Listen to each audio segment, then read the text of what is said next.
అందరికీ నమస్తే. సో పొద్దున్న నుంచి తిరుపతి ప్రసాదం గురించి నేను మాట్లాడిన వీడియో, నేను మాట్లాడిన మాటలు చాలా మందికి తప్పుగా అనిపిస్తున్నాయి. సో ఎక్స్ప్లెనేషన్ ఇచ్చే ముందే ఆ మాటలకు ఎవరన్నా హట్ అయి ఉంటే డెఫినెట్గా సారీ చెప్తున్నాను. అండ్ నన్ను రెగ్యులర్గా ఫాలో అయ్యేటోళ్లకు నాకు వెంకటేశ్వర స్వామి ఎంత ఇష్టమో తెలుసు. యూట్యూబ్లో, ఇన్స్టాగ్రామ్లో 3 నెలలు 4 నెలల సంధి శనివారాల వ్రతాల గురించి, వాటి డీటెయిల్స్ గురించి నేను చెప్తూనే ఉన్నా.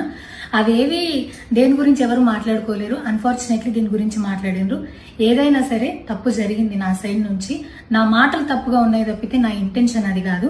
మేము రిచ్ అని అన్నది 10,000 L1 క్యూ లైన్లో నిలబడ్డప్పుడు, పొద్దున ప్రసాదం తీసుకునేటప్పుడు కాస్ట్లీ లైన్లో నిలబడ్డమని ఆ ఉద్దేశంతో అన్నాను. ఏం జరిగినా సరే ఇప్పుడు నేను ఏది ఇచ్చినా మీకు ఎక్స్ప్లెనేషన్ లాగానే అనిపిస్తుంది తప్పితే నేను తప్పు ఒప్పుకున్నట్టు మీకు అనిపించదు. అందుకోసం నేను దాని గురించి ఎక్స్ప్లెనేషన్ కూడా ఇస్తలేను.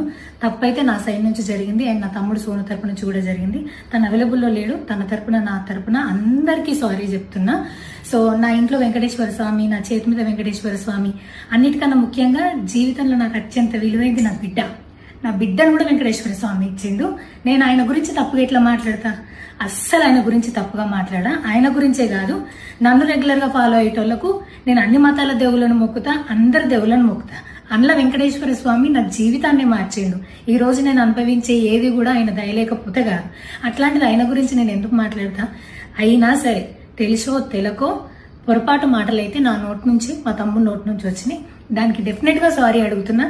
ఇదేదో యూట్యూబ్ ఛానల్ ఏమంటారు వీడియోస్ పెట్టి కేసులు పెడతా అన్నందుకు కాదు, నాకు కూడా అనిపించింది అయ్యో అట్లా మాట్లాడి ఉండకూడదని, అందుకోసం పెడుతున్నాను తప్పితే ఇంకొక ఉద్దేశం అయితే ఏమీ లేదు. నేను మళ్ళొకసారి టీటీడీ మెంబర్స్కి అండ్ నా మాటల వల్ల హట్ అయిన ప్రతి ఒక్కరికి నేను నా తరపు నుంచి సారీ చెప్తున్నా. అండ్ ఇంకోసారి మళ్ళీ ఎప్పుడు రిపీట్ చేయను.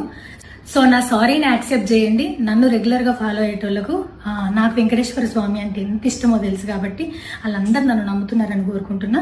మళ్ళొకసారి ఎక్స్ప్లెనేషన్ కాదు, సారీ చెప్పినంత మాత్రాన తప్పు ఒప్పైపోతుందని కూడా కాదు. బట్ నేను చేయగలిగింది ఇది ఒక్కటే కాబట్టి మళ్ళొకసారి అందరికీ సారీ. అండ్ డెఫినెట్గా ఐ ప్రామిస్ ఇంకోసారి ఇది రిపీట్ అవ్వదు. Thank you.